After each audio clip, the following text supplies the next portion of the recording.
안녕하세요. 정치 토크 14번째 시간입니다.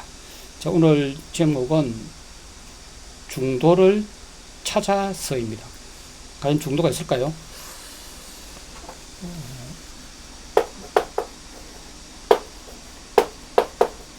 중도를 찾아서. 저는 그렇게 생각해요. 중도가 없다는 입장이에요. 우리 진보 진영에서 볼 때는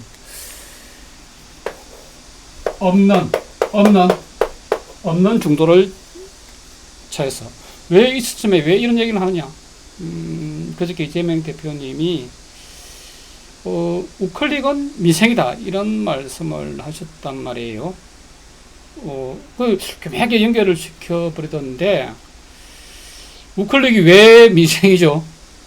우클릭은 중도로 가면 표가 더 늘어날 것 같은 어떤 환상, 유혹, 일반화된 생각들이죠. 선거 전략가들이 생각하는 그거지. 우클릭이 왜 미생이죠? 지금 이 대표님이 가려고 하는 우클릭이 금투세, 돼지 이런 거잖아요. 주식해가지고 5천만 원 이상 벌면 세금 내는 거. 아주 극소수를 위한 거. 그죠? 또 부동산 관련 세금들, 뭐 중부세라든지 뭐 양도소득세라든지 뭐, 그죠? 또 뭐 다 주택자한테 매기는 세금들, 이런 것들을 다운시킨다. 이게 미생이에요. 그렇게 확장해서 연결시키면은 저는 아니라고 봐요. 그럼 왜 그리 중도에 대한 그런 미련을 못 버리실까? 중도는 과연 있을까요? 선거판에서 일반화된 개념인 중도는 과연 있을까? 우클릭하면 표가 늘어날까? 그 얘기를 오늘 좀 해보려고 합니다. 먼저 이렇게 민주당 강령, 당헌, 당규를 보면은 이런 키워드들이 뜹니다. 공정, 양극화, 불평등 극복, 기본사회. 민주당이 주죠. 기본사회. 어떤 아주 기본적인 어떤 그런 사람이 살아가는데 필요한 인프라는 어떤 출생이나 능력에 상관없이 주어지는 사회, 그런 개념을 말하는 것 같아요. 기본사회. 학술적인 용어는 아닌데 민주당이 쓰고 있습니다. 기본사회. 그래서 요거를 강령에 넣은 거는 자연스럽게 기본소득제하고 연결시키려고 그렇게 하는 것 같아요. 그죠? 사회적 약자, 보편적 복지, 이런 얘기예요. 보편적 복지. 선별복지가 아니라 이런 얘기들을 민주당이 하고 있다는 거죠. 민주적 시장경제, 이거는 국힘하고 같겠네. 경제민주화, 동일가치 노동 동일임금. 이건 조국 혁신당도 이걸 이야기합니다. 이거를 헌법, 지금 우리나라 형 9차 헌법에 지금 살고 있잖아요. 그죠? 개정한다면 10차 헌법이 되겠죠. 10차 개정 헌법에 이걸 조국 혁신당, 조국 대표가 넣을 걸 하더라고. 저는 이걸 빼라고 저는 제안을 드린 바 있어요. 제가 공식적인 자리에서 제안을 드린 게 아니라, 비공식적인 루트로 제가 제안서를 드렸는데, 봤는지 모르겠습니다. 왜 가치를 빼라고 했을까요? 이 가치를 넣어버리면은, 실제 노동 관련 재판에서 가치 때문에 다 나가 떨어져요. 그냥 직무가 유사함에도 불구하고, 권한과 책임이 달라. 얘는 결재권이 있고 결재권이 없어. 노동의 질이 달라 해버리면은 다 날아가 버리기 때문에, 다른 나라처럼 일본이나 독일이나 다른 나라처럼 그냥 동일 노동, 동일 임금 이래 가야 됩니다. 가치가 함부로 넣으면 안 돼요. 어쨌든 요게 민주당 당헌 당규 강령에 있다는 거고, 지역 간 불평등 해소, 지역에 있어요. 지역 이야기 있습니다. 제가 이렇게 쭉 말씀드리는 부분은 국힘하고 거의 같다는 거예요. 근데 어디 비집고 들어가서 중도를 찾아요? 한미동맹. 오늘 국힘이 이야기할 것 같은데, 국힘에는 오히려 이 말이 없고, 민주당에 이 말이 있습니다. 비핵화. 이거는 뭐 너무나 뭐 당연한 이야기고, 탄소 중립. 제가 요거 관련된 컨설팅을 하고 있죠, 그죠? 교육 공공성 강화. 성차별 근절. 성차별을 근절한다. 이런 거는 좀 차이가 날 수도 있을 것 같아요. 그죠? 보편적 복지라든지. 그러면은 국힘 쪽은 한번 볼까요? 국힘 쪽은. 자유조항대. 그치? 강복절 기념사는데 대통령이 하는 걸 내가 다 들어봤습니다. 자유 이야기를 수십 번 해요. 그때 자유는 어떤 시티즌 시민 국민에 대한 자유라기보다 어떤 그 강자 기득권 기업들이 지금 마음대로 할 자유 같던데 어쨌든 자유를 엄청 좋아하시더라고. 자유와 인권, 공정, 교육기회 군등 보장 같잖아요. 권력 분립 해놓고 왜 그렇게 거부권을 일합반이나 남발해요. 윤씨 평화통일 비핵화 똑같잖아요. 양극화 해소 경제민주화 똑같아 경제민주화. 그래서 같은 얘기를 하고 있다니까. 그냥 둘 다 같은 그냥 보수 정당이에요. 무슨 중간이 있어. 중간이 없다니까. 228 대구 민주운동, 38 대전 민주어거, 3.15 어거, 4.19 혁명, 부마항쟁, 5.18 민주운동, 60 항쟁을 개선한다. 이 국힘에 이렇게 되어 있습니다. 같아. 차이가 없다니까. 무슨 차이가 있어요? 굳이 뭐 차이를 발견한다면은 뭐 이 성차별 정도, 그죠? 한미동맹은 국힘에 없다고 해서 이걸 또 뭐 너무나 당연한 게 없는 것 같고, 요거 동일 가치 노동 동일 임금 같이 좀 빼라. 지역 이야기가 민주당에서 지역 이야기 정도 차이. 사실상 제가 그 당규 강령을 쭉 이렇게 분석한 결과 양당이 사실은 같습니다. 그럼이에요. 그래서 일반적으로 학술적인 관점에서 어떤 서구의 관점에서 우리나라 정당들의 스펙트럼을 분류해 보자면은 이렇게 분류할 수가 있습니다. 그리고 그렇게 좋아하는 중도, 여기 뭐 중간이라 뭐 칩시다. 요게 뭐 자, 끝에는 극자가 되겠죠. 우, 거구가 되겠죠. 그죠? 이렇다고 치자면 이런 뭐 당헌 당규 강령상으로 보자면은 민주당은 여기 있습니다. 민주당은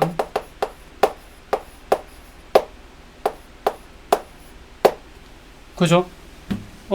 제가 보기에는 이래요. 비단 이거는 저만의 견해는 아닙니다. 많은 학자들이 이렇게 분류를 하고 있다는 거죠. 그죠? 잠깐만 좀 치울까?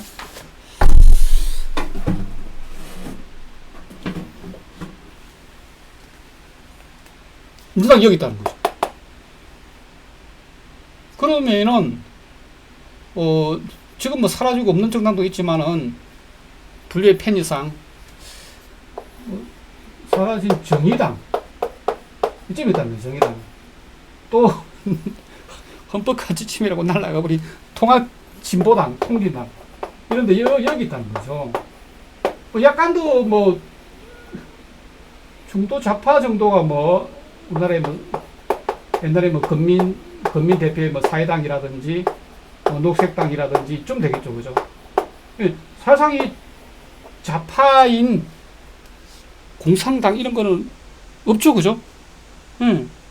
없다는 거예요. 영국의 노동당이나 프랑스의 사회당은 이쯤 갑니다. 노동당.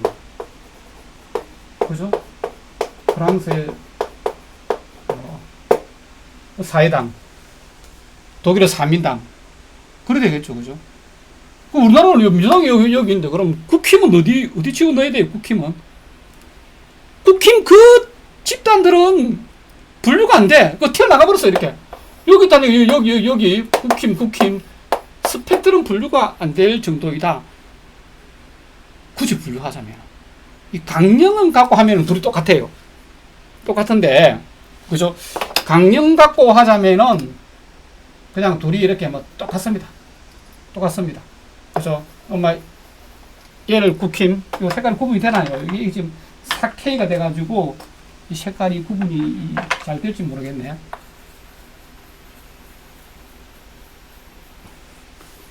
요거. 뭐 강령 데려가면 일이 되다는데 하는 짓거리를 보자면 국힘은 여기 튀어나가겠다니까. 스펙트는 분류가 안 된다. 굳이 친구를 찾자면 현대사에서는 친구를 찾을 수가 없고 어디 가야 된다? 히틀러의 나치즘, 무솔리니의 뭐 파시즘 이 정도 가야 된다는 거죠. 웃기는 친구들이야. 자기들이 중도 우파인 줄 알고 있다니까. 착각도 심한 착각.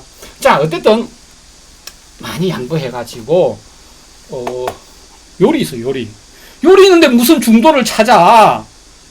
더 민주당에서 이재명 대표님이 중도를 찾는다는 말은 더 선명성 있게, 더 계획적이고, 그죠? 더 기본, 말 그대로 더 기본 사회적이고, 더 보편적이고, 그런 정책을 펼 때 일이 조금 간다는 거지. 그 표가 늘어나지? 여기서, 여기 없는 중도를 어떻게 찾아요, 여기서? 여기서 국힘스럽게 되는 걸, 원래 여기 있잖아. 국힘스럽게 되는 걸 중도라고 착각을 하고 계신가 본데, 그러면은 내가 저번 12강에서 이야기했을 때 표도 떨어집니다. 그죠? 뭐, 어쨌든 뭐, 우리 국민들 일반적인 인식은 뭐, 이 민주당이 이쪽에 가 있다고 뭐 인식을 하는 경우도 뭐, 일반화되어 있습니다만은, 냉정하게 분류하면 이렇다는 거예요. 없는 중도를 어디 가서 찾는단 말씀이세요, 이재명 대표님, 민주당 관계자들아. 진짜 민주당 국회의원들 민주주의가 뭔지, 그죠? 정당정책이 뭔지, 자기들이 왜 그 자리에 있는지, 자기들이 누리려고 있는지, 자기들이 기여하려고 있는지 좀 제대로 좀 교육을 좀 받아야 될 것 같아요. 민주당 그 교육시키는 사람들은 도대체 뭘 교육을 시키는지 모르겠네. 정도가 없다는 거죠. 저게 붙어있는데 무슨 정도가 있어? 국힘 지지자들은, 그죠? 일반적으로 인물이나 정책보다는 자기 팬이니까, 자기 팬, 이너서클. 그죠? 저도 그 학위를 제가 2개를 받았는데, 참, 팔자가 사나웠다는 점거죠. 그죠? 앞에 받은 학위를 주신 지도 교수님이 부산 지역에서의 우파 쪽이었어요. 나는 그냥 뭐 어떻게 보면 분류가 안 될 정도로 나는 좀 뭐 극자 진보적인 성향을 가진 사람인데, 그러니까 제가 입장에서 볼 때는 이재명 대표님 하는 게 많이 마음에 안 들고 후수거리가 있다는 겁니다. 싫어한다는 의미가 아니에요. 그죠? 우리 이제 이너서클이야. 이 말 되게 많이 써. 이너서클. 국힘을 지지하시는 분들은 자기 팬이니까 지지를 해요. 자기 팬이니까 뭐 일탈을 하더라도, 그죠?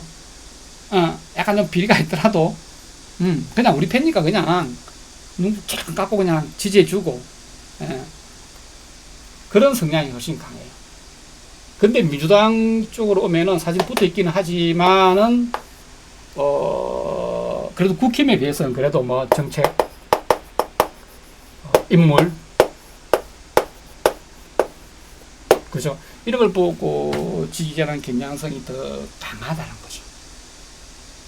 그래서 어쨌든 민주당 간판을 쓰고 있으면서 중도 이야기, 우클릭 이야기 이렇게 하면은 지지자들의 결속력이 약해지고 표가 떨어져 나가고 설사 표가 떨어져 나가지 않더라도 그 확장성, 주변인들까지 투표장에 나가고 권유하고 이런 게 떨어진다는 거예요.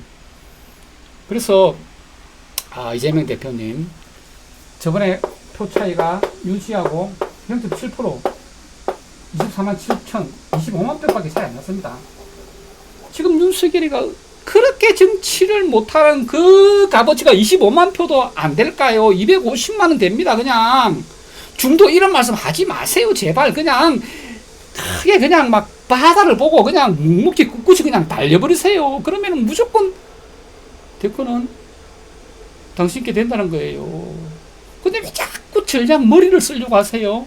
계산을 대려고 하세요? 응?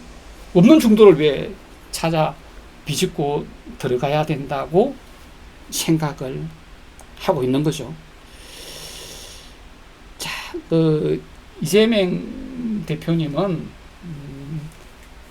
트라우마가 있습니다. 저도 뭐 여의도에서 들은 이야기인데, 그죠?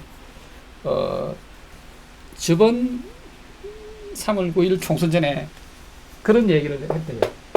보시면. 아니, 자당의 국회의원들도 자기를 잡아먹으려고 하고, 뭐, 체포 동의안에 막 동의해버리고 이렇게 하니까 믿을 놈이 없는 거야. 그래서 한 180명 있어도 항상 이 잡을 안 써. 불안하신 거지.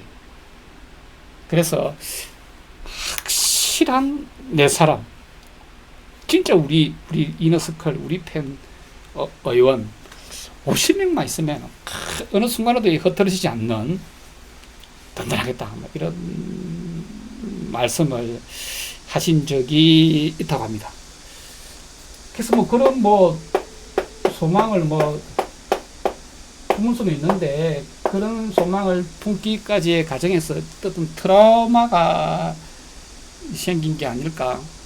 그래서 좀 잠재적 경쟁자라든지 좀 통솔이 잘 안 될 것 같고 이러면은 막 미리 계산해갖고 막 이 전략을 짜가지고 모략을 짜가지고 막 쳐내버리는 그런 모습이 있는 것 같아가지고 제가 심히 우려를 하고 있는 부분입니다. 자, 아무튼 이재명 대표의 중도 행보를 심히 경계합니다. 우클릭이 왜 민생입니까? 우클릭은 잘못된 전략이에요. 우클릭 한다고 해서 비집고 들어갈 틈도 없을 뿐더러 표가 확장되지 않고 오히려 표만 줄어듭니다. 이런 얘기를 들으면은 이 방송을 보시는 몇몇 분들하고 일반화된 생각에 고쳐가 된 분들은 좀 무슨 하노? 중도로 가야 표가 늘지 이렇게 생각할 수 있는데 아니라는 걸, 그죠? 수년간, 수십 년간의 어떤 우리나라 선거 지행과 분석과 관찰의 결과라는 겁니다. 중도 클릭 해가지고 순간적이 없습니다.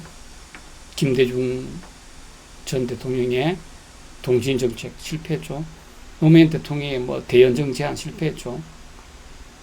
중도 행보는 절대 보이면 안 돼요.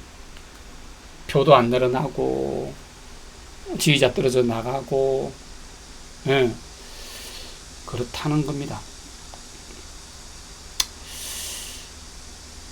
자, 옛날에 로마의 호민관 티베리우스는 그런 말을 한 적이 있습니다. 들짐승도, 오소리 여우, 토끼 이런 애들이죠. 산에 사는 들짐승도 다 자기 집이 있는데 자기 집이 없는 로마 시민이 40%다. 이런 얘기를 한 적이 있습니다. 이 기원전 1세기에 이런 얘기를 했어요. 근데 지금 21세기에 우리 대한민국에 주택 보급률이 140%에 육박하고 있는데 아직도 집이 없는 우리 한국인이 40%나 된다는 겁니다. 이 사람을 포함해가지고, 그런데 부동산 관련 세금을 내린다, 그게 민생이다, 이게 지금 맞다고 생각을 하세요. 지금 서울에서 얼마 전에 한강변에 무슨 아파트가 40억에 거래됐다. 웬만하면 서울에 20억 이런 소리를 하고 있습니다. 아니, 월급장이가 월급을 한 푼도 그냥 안 쓰고 모아도 연봉이 5천만 원 같으면 20년, 10년, 20년, 40년을 모아야 이 아파트를 하나 살 수 있다는 말인데, 이재명 대표님, 부동산 관련 세금 내리면서 민생 이야기 하시면은 안 된다는 거죠. 우리 중국처럼 돼야 되겠습니까? 중국에는 이렇게 농민공이 아파트 하나 베이징에 충칭에 상하이에 아파트 하나 살려고 하면은 당 태종 이세민 때부터 모아야 된다더라고. 지금 우리나라 이 부동산 관련 세금은 더 강화를 해야 될 때이지, 우리나라 그 어떤 부유세, 우리는 종부세죠. 개념이 미국보다 더 약합니다. 그걸 풀어주겠다. 또 민주당 일부 국회의원들은 뭐 상속세마저 뭐 건드리겠다. 그런 소리 아예 하면 안 됩니다. 그게 바로 수박이에요. 자, 우리나라 비정규직이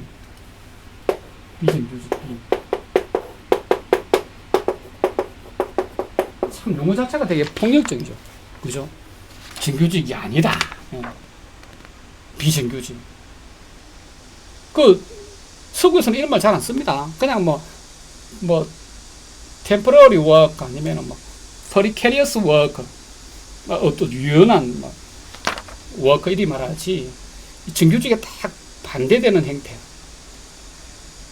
임금도 작고 고용도 보장이 안 되고 승진도 안 되고 일은 오히려 더 많고, 이런 진짜 이거 폭력적인 이런 노동 계급이죠. 이게 지금 통계청 발표로 38%예요. 사실은 이런저런 간접고용, 파견 이런 거 다 포함하면은 특수노동, 특수고용 행태 포함하면은 50%가 2,100만 임금 근로자 중에 반 정도가 우리나라는 비정규직이에요. 이런 핵심을 건드려줘야지. 이런 핵심을. 지금 오늘 통계청 사이트 들어가 보니까 기준은 2022년도입니다. 비정규직 임금이 180만 원, 정규직 임금이 380만 원이야. 180만 원, 180만 원. 최저임금도 안 돼요. 이렇게 받는 사람이 절반이야. 응? 약간 1,000만 명이 이런 돈을 받고 있다니까. 근데 무슨 내수가 활성이 되고 소비가 살아나고 경기가 살아나겠습니까? 이런 핵심을 건드려야지. 이런 거 당헌 당규 강령 없고 민주당 국회의원도 생각도 안 하고 있어요. 그냥 이분들이 어떤 그 고통의 크기가 작을까요? 이분들은 오로지 최저임금만 올라가기를 바라고 있는데 이놈의 정부는 최저임금도 무슨 몇십 원씩 올리고 있으니까, 응?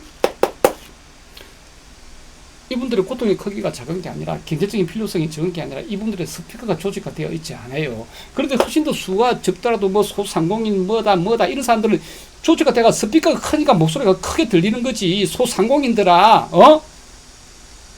한경에 딱가리가 돼가지고 말이야, 최저임금 몰라서 당신들이 힘든 거야.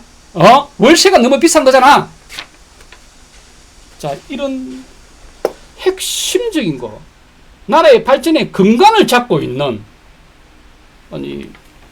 IMF 외환위기 때 우리나라의 비정규직 제도를 권고한 IMF가 2017년에 그런 제안을 한 적이 있습니다. 한국이 비정규직을 없애면은 경제 성장률이 연 2% 증가한다, 이런 얘기도 한 적이 있습니다. 우리나라는 지금 이거를 손댈 때, 이걸 대수술을 할 때요, 철폐를 원칙으로 제도를 새로 설계해야 될 때입니다. 이 문제에 대한 언급은 1도 안 하고 무슨 금투세 깎아주고 부동산 관련 세금 깎아주고 상속세 완화시키고 그런 식의 요놓는 행보, 다수 국민들의 행복과 상관없는 행보를 보여가지고 집권하면 뭐 하시겠습니까? 응? 자, 오늘 OECD 들어가 보니까는 우리나라 주당 근로시간이 세계 5번째. 1901시간이에요. 1901시간. OECD 평균이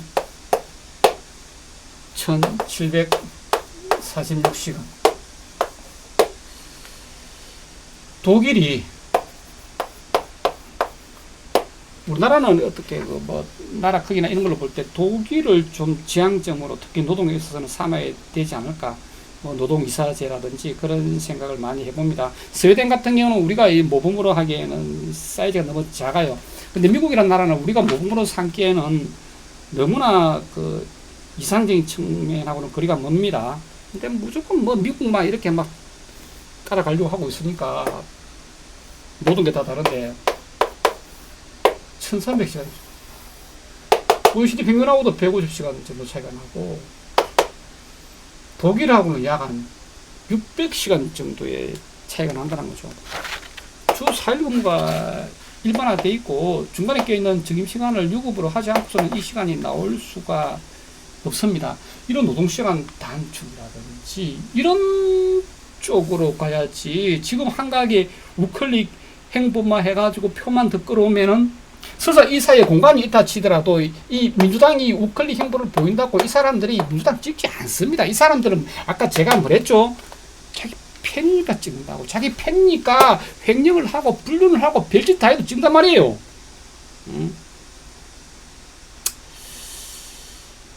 자, 근데 우리나라 통계청의 비정규직을 38%를 발표해놓고 OECD는 어떤 식으로 조작 보고를 했는지 13% 되어 있더라고. 이 사기입니다, 사기. 우리나라가 OECD 그 통계 자료 보고하면서 장난 많이 치죠, 그죠? 자, 어쨌든 그냥 우리나라는 비정규직이 통계청 발표 한 40%가 되고 사실상 노동시장 전체를 볼 때는 절반이다. 그렇게 보시면 될 것 같아요. 이 문제가 가장 핵심입니다. 이걸 건드려주지 않고서는 우리나라가 이렇게 장기적인 잠재력을 가지고 발전하기는 힘들다. 2%가 어마어마한 수치예요. 이거는요, 이 나라가 빚을 풀어가고 사대강 팔고 거슬경기 미친듯이 억지로 부양할 때 약간 올릴 수 있는 맥시멈이 2%예요.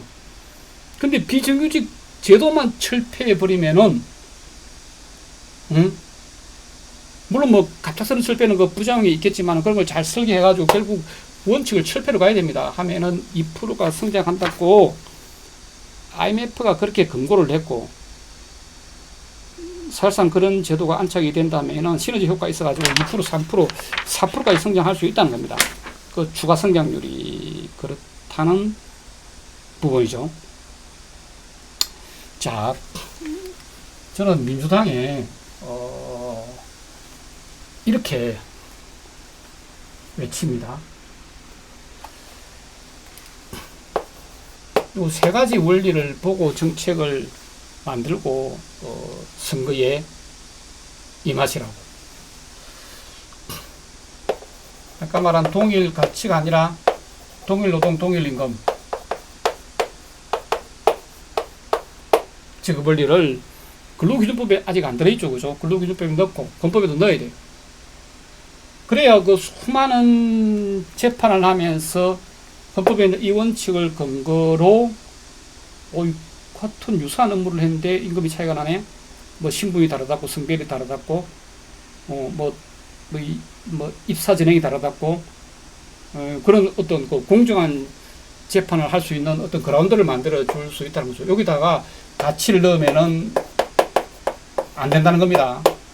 이게 예연령, 비연령 돼버리기 때문에 가치를 넣으면 안 돼요. 가치를 빼고 다른 노동 선진국처럼 이렇게 동일 노동, 동일 임금 지급 원리를 근로기준법에 넣고 또 헌법에도 넣고 그렇게 해야 된다고 봅니다. 자, 어쨌든 힘들고 어렵고 전망도 없고 남들이 알아주지 않은 일을 하면 370년 전에 아담 스미스가 이야기했습니다. 보상적 격차. 자본주의 사회에서, 그죠? 뭐 죽음도 보상은 돈밖에 안 됩니다. 그래서 힘든 일을 하면은, 알아주지 않는 일을 하면은, 전망도 없는 일을 하면은 돈 많이 줘야 돼요. 그런데 우리나라는 수월하고 폼나고 남들이 알아주는 일하고 전망도 좋은 일하고 돈을 많이 받고, 그건 오히려 불합리하다는 거죠. 이런 원리가 적게 되고, 세 번째는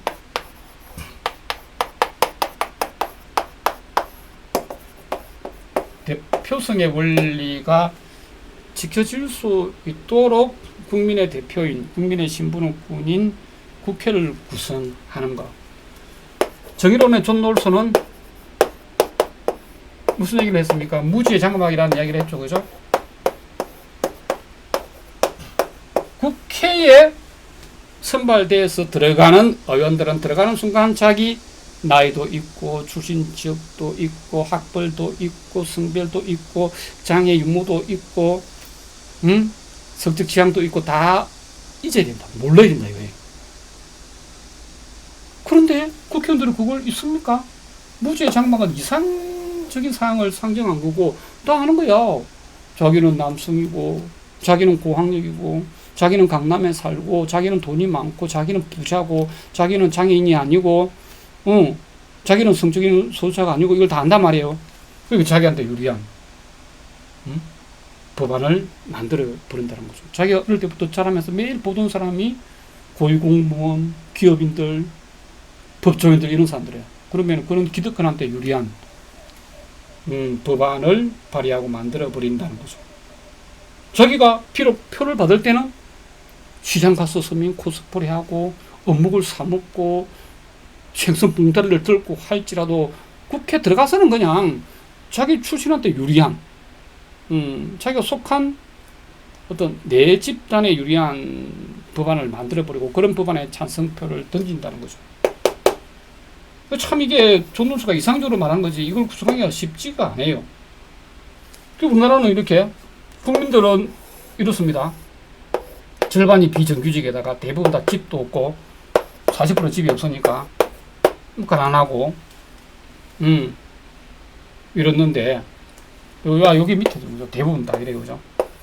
극소수 부자들이 우리나라 재산의 뭐 절반 정도를 갖고도 이랬는데 이 사람들의 대표인 국회의원들을 뽑아가지고 국회에 보내면 어떻습니까? 이렇게 돼버린다는 거야.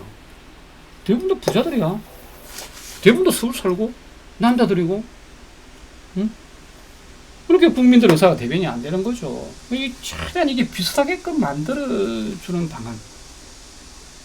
무조건 여기에 뭐 여성이 50% 돼야 된다부터 시작해가지고 여러 가지 방안이 있겠지만은 그 중에 하나가 이제 연동형이죠. 그죠?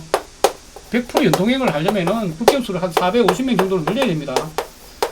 근데 우리나라 국민들이 되게 단순하게 이렇게 민주주의를 이해를 하기 때문에 지금 300명에서 이렇게 뭐 이렇게 보좌관 7명 쓰고 막 뭐 월급 2천만 원씩 받아가고 막 1년 뭐 연간 유지비용 10억 쓰는 것도 꼴보기 싫어 죽겠는데 늘어져 가면 경기를 일으키는데 사실은 늘려야 돼요. 국회의원 수가 늘어난다는 것은 우리 국민들의 신분권 대표 대리인이 늘어나는 거 우리한테 유리해지는 겁니다. 이 정도로 늘리고 도울처럼 맹수를 정하지 말고 철저한 연동을 해야 된다. 이게 1번이고 지금 하고 있는 준연동형 이거는 하나 많아야. 그 다음에 옛날에 이렇게 워낙 이 문명자가 많을 때, 그럴 때 우리 동네에서 글게나 읽고 뭐 학교 좀 다니고 이런 사람 선발해서 주로 보냈기 때문에 국회의원은 똑똑한 사람이 한다. 고학력자가 한다는 어떤 인식이 형성이 된 거지. 지금은 그럴 필요 없습니다. 모든 국민들이 다 똑똑해요. 그러면 국민의 모습 그대로 여의도 들어갈 필요가 있겠죠. 그래서 450명 중에 100명 정도는 그냥 추첨해가지고 여의도 보내는 거야. AI가 추첨해갖고 추첨에 이렇게 걸린 사람은 자기 직업은 포저시켜놓고 여의도 가서 4년 동안 의정활동 하는 거지. 그래가지고 하원, 상원 이렇게 나눠도 되고, 어쨌든 이 대표성의 원리를 담보할 수 있는 방안을 우리가 제도적으로 끊임없이 고민하고 연구하고 설계를 해야 된다는 거예요. 그렇지 않으면은 국회의원들은 매일 우리 민의하고 상관없는 이야기만 하고 우리는 그냥 덜러리만 서게 될 뿐이라는 거죠.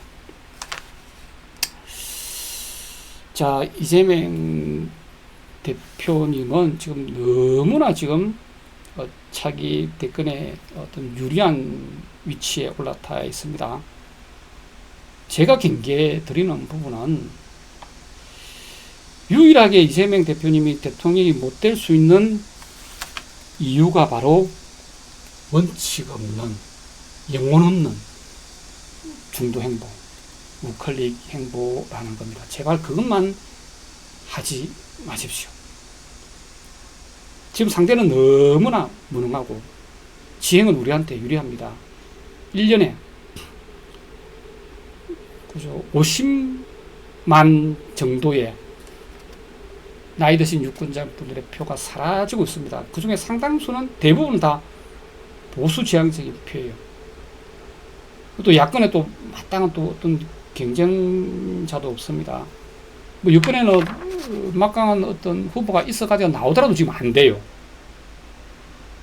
그래서 지금은 너무 이렇게 그런 트라우마에 갇혀가지고 머리 쓰시지 말고 제발 그냥 바보처럼 결국 물은 바다로 간다. 대의만 보고 국민만 보고 달리시기 바랍니다. 그리고 가감한 정책을 입안하고 추진하세요. 그냥 검찰을 없애버리고 검사라는 이름도 없애버리고 그냥 기소공무원으로 만들어버리고 기소청으로 만들어버리고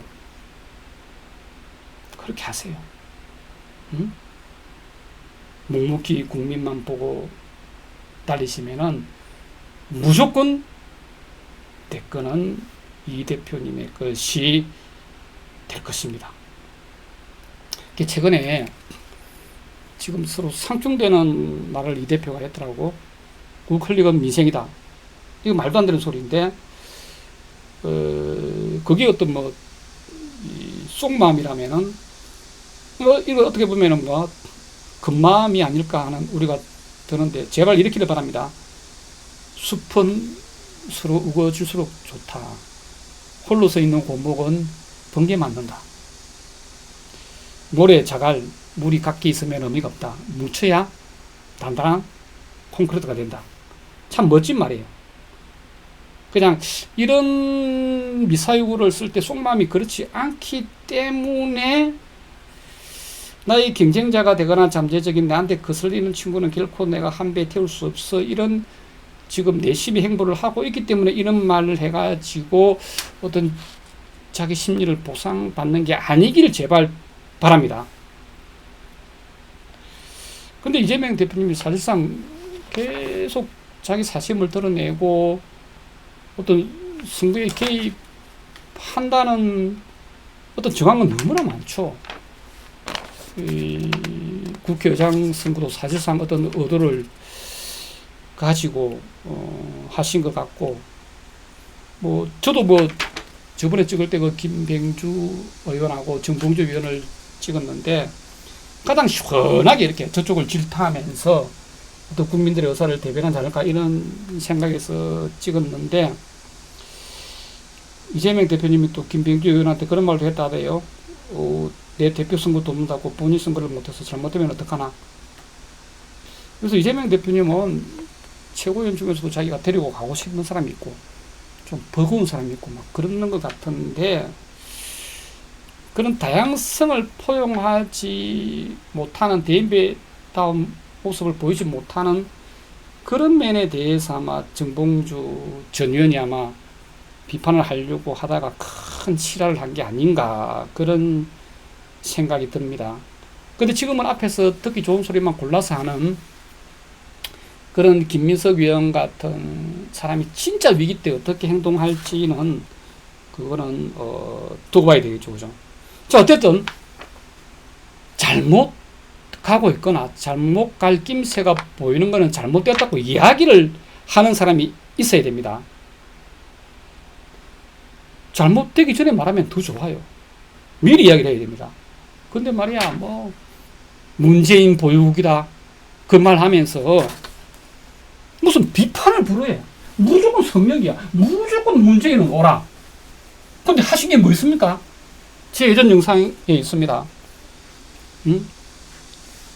아마 국내에서 이렇게 정치평하는 사람 중에 가장 먼저 문재인을 까지 않았을까 그런 생각이 드는데, 도대체 원종은 하신 게 뭐가 있습니까? 문재인 대통령. 근데 문재인 보유국이다.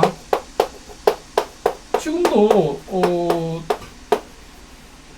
제가 진보 관계자들하고 이야기하면서 문재인 비판하면 되게 불편합니다. 무조건 문재인은 훌륭한 사람이라. 아니 팩트를 안 따져보고 그냥 덮어놓고 좋은 사람이야. 사람이야 좋지. 내가 볼 때는 어떤 철학과 교수나 성직자는 해야 될 그런 DNA를 갖고 있는 사람이지. 정치하고는 안 맞는 사람이었어요.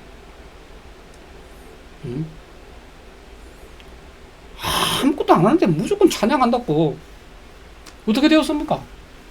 완전히 적을 키워가지고 그쪽에 아가리에 아니 적들이 지금 지행이 무너져가지고 후보도 못 내는데 적장을 만들어가지고 인큐베이터에 키워가지고 그 보내줘가지고 정권을 헌납해버리는 그래서 정권을 헌납해버리는 이런 리더가 세상에 어디 있습니까? 아니, 비판할 거는 비판해야 됩니다. 그죠? 그리고 뭐 그 외에도 뭐 검찰 개혁한다고 해서 했습니까? 뭐래. 안 한다니까. 왜 안 하는지 모르겠어요. 108입석을 가지고 뭘 했습니까? 노동관련법 뭐 개혁한 거 있습니까? 얼마나 간접 고용이 만연하고, 저번에 팽택강에서 죽은 청년강 같은 경우도 팽택강에 직고가 있고, 또 뭡니까? 응? 동방이라는 또 회사 소속이 있고, 응? 또 동방이 또 하청을 준 또 우리 인력이 있고, 여기 소속돼 있던 그 20대 청년이 죽은 거잖아요. 그냥 한국에서 일을 하는데 소속이 세 군데야. 그럼 안전교육이 여기까지 되겠습니까? 이런 복잡한, 말도 안 되는, 불합리한 간접고용.